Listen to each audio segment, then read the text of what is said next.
지금부터 제21대 대통령 선거 방송 연설을 보내드립니다. 이 방송은 공직선거법 제71조에 의거한 선거방송 연설로 연설 내용은 문화방송과 관계가 없습니다.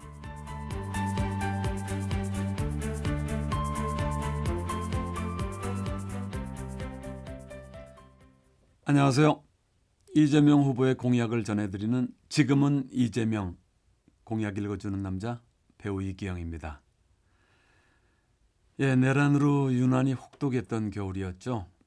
대한민국 국민의 마음엔 아직 훈풍이 불고 있지 않습니다. 대통령 선거가 코앞입니다. 후진 독재 국가로 전락할 뻔했던 대한민국을 국민 여러분의 소중한 한 표로 다시 살릴 수 있습니다. 이재명 후보는 국민만 믿고 갑니다. 지금은 이재명 사연으로 시작하겠습니다. 전 AI 개발자입니다. 요즘 참 뒤숭숭해요. 세계 각국에서 AI 시장을 선점하려고 혈안이 되어 있는데 우린 왠지 조금 손을 놓고 있는 느낌이랄까요? 윤석열 정부에서 깎은 R&D 예산이 그냥 예산 하나 깎은 게 아닙니다. 과학기술 분야 사람들에겐 사형 선고나 다름없는 일이었어요. 요즘 주변 동료들이 하나둘 사라집니다. 퇴사가 줄을 잇고 있죠. 중국이나 미국으로 가는 모양입니다. 분야 특성상 한번 삐끗하면 따라잡기 힘들거든요. 저도 한국을 탈출해야 하나 정말 고민이 됩니다. 정말 속상합니다. 구축하기는 어려워도 무너지는 건 한순간이죠. 5조가 넘는 R&D 예산 삭감은 이 먹거리의 사다리를 끊어버리고 대규모 일자리도 포기하는 최악의 결정이었습니다.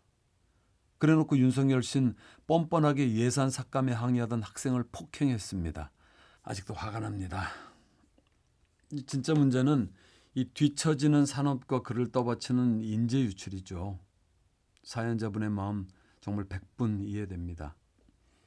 본인의 앞날뿐 아니라 나라의 미래도 달려 있습니다.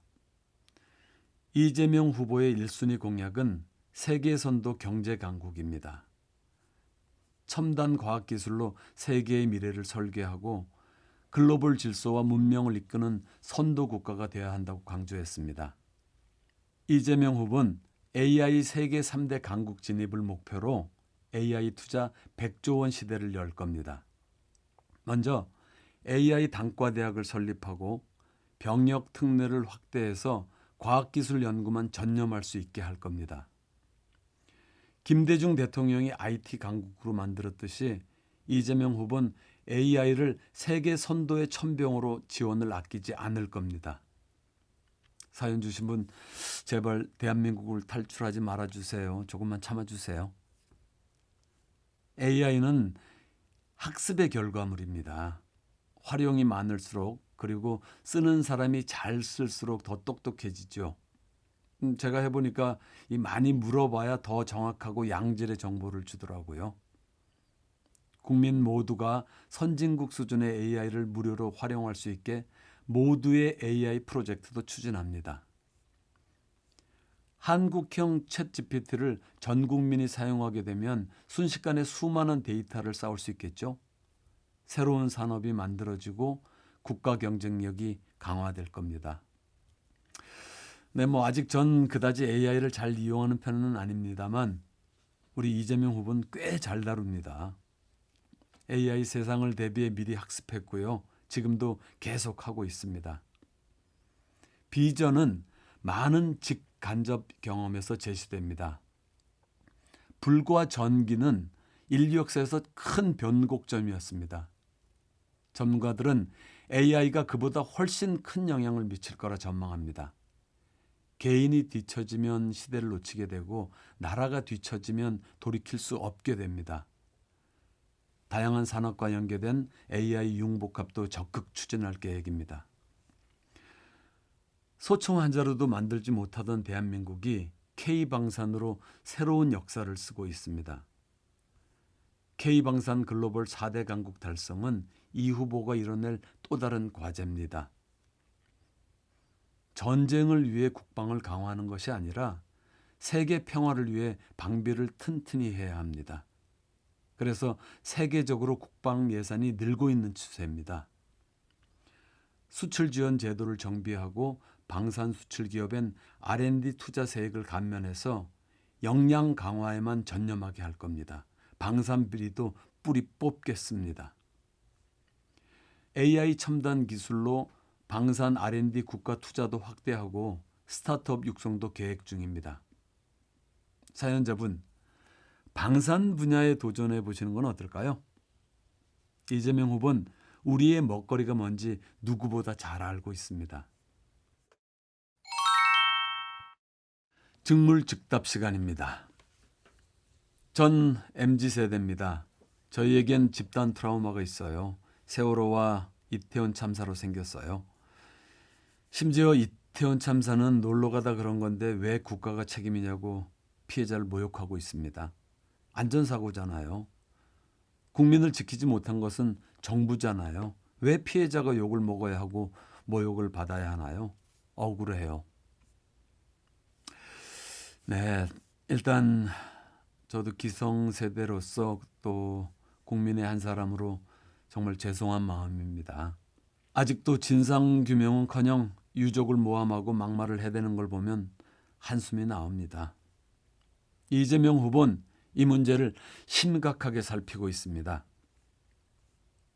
국민의 생명과 안전보다 더 소중한 가치는 없죠. 이 후보는 누구보다 잘 알고 있습니다. 공장 다닐 때 난 사고로 군대도 못 갔어요. 몸에만 흔적이 남은 게 아니라 평생 마음의 상처로 남아 있습니다. 그때도 주변의 태도는 세월호나 이태원 참사의 경우와 크게 다르지 않았습니다. 다친 사람에게 책임을 전가했어요. 사회적 시스템도 없어서 치료도 제대로 받지 못했습니다. 그때 치료만 제대로 받았더라면 군복도 입을 수 있었을 겁니다. 누구나 이런 일을 겪을 수 있죠.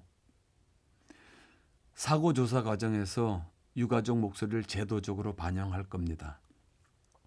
중대 피해에 대한 재난 보상 강화도 계획하고 있습니다. 안전관리는 국민의 생명을 담보로 하는 중차대한 일입니다.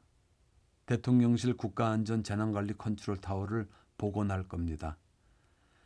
안전책무를 법률에 명시하고 현장 중심 재난지휘권도 강화합니다. 무엇보다 예방이 우선이죠. 이태원 참사는 예견된 일이었습니다.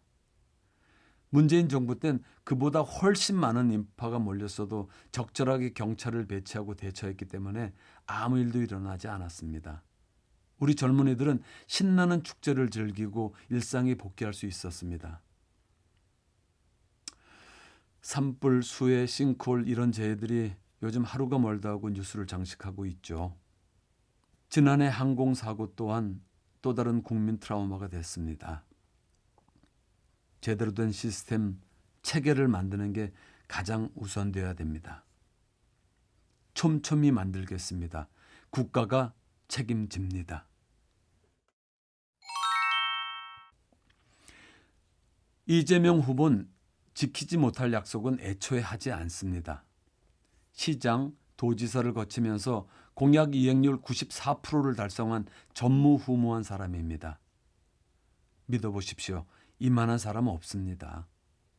기꺼이 국민의 도구 되기를 자청한 사람, 국민이 원하는 방향으로 일하고 국민이 던진 질문에 기꺼이 답하는 사람, 지금은 이재명입니다. 감사합니다. 지금까지 배우 이기영이었습니다.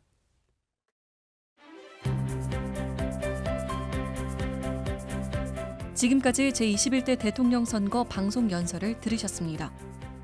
이 방송은 공직선거법 제71조에 의거한 선거방송 연설로 연설 내용은 문화방송과 관계가 없습니다.